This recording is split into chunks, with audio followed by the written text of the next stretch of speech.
Wah, WK. Sepertinya JK keceplosan bilang gak bisa damai sama virus corona. Dilansir dari Suhu.com, ditulis oleh Erika Ebner.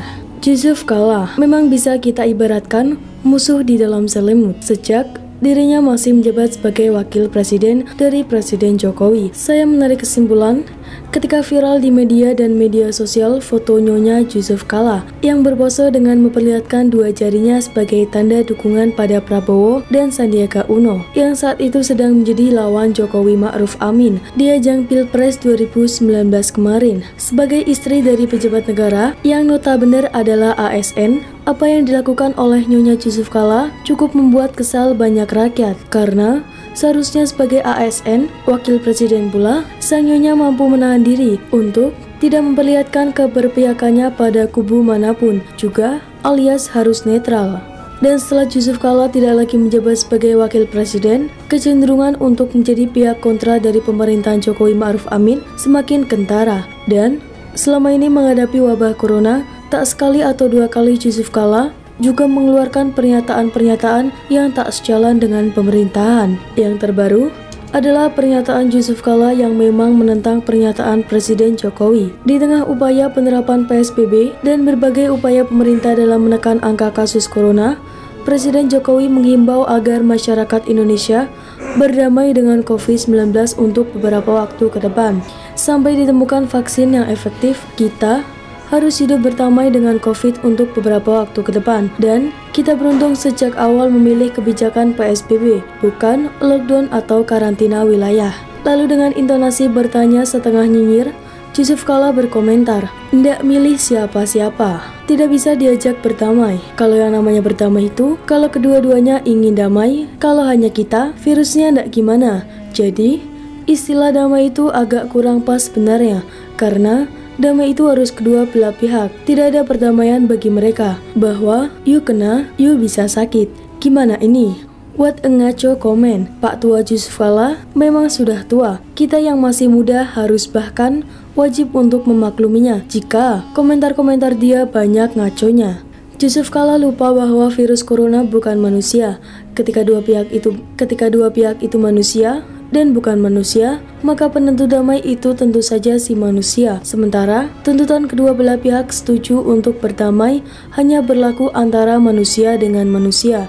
Virus corona tak ubahnya seperti air hujan yang turun dari langit dengan jumlah yang menghantam Jakarta. Ya, banjir Jakarta adalah contoh nyata. Sebagai warga Jakarta yang secara beruntun diterjang banjir, langkah damai yang dilakukan oleh Pemda DKI Jakarta agar warga terhindar dari bencana banjir melakukan normalisasi dan atau naturalisasi. Itu langkah damai manusia terhadap bencana banjir tahunan. Itu pun kalau Pemda DKI mau berdamai dengan banjir tahunan. Nyatanya, Pemda DKI yang nyata-nyatanya adalah sekelompok manusia tidak berusaha atau menolak berdamai dengan banjir. Anies Baswedan menyatakan perang terhadap banjir dengan gagal melakukan naturalisasi sungai, gagal melakukan program sumur resapan, dan karena itu warga dikorbankan harus mau menerima nasib. Rumah mereka akan selalu dikenangi banjir di setiap awal tahun.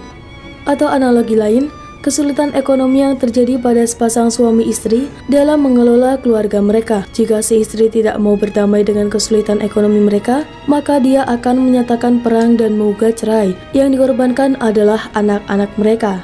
Atau contoh yang lebih dekat lagi, anak saya itu cantik dan selalu digoda anak-anak cowok lainnya, tapi dia tidak pernah kesal. Dan waktu saya tanya, "You cool banget sama si A, B, C, D, dan lain-lain." Apa jawaban si anak?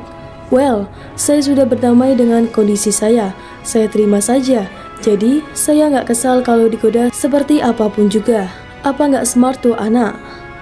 Begitu pula dengan virus corona. Jika Jokowi tidak menyerukan pada rakyat Indonesia untuk berdamai dengan virus corona, artinya Jokowi masih terus saja mau berperang.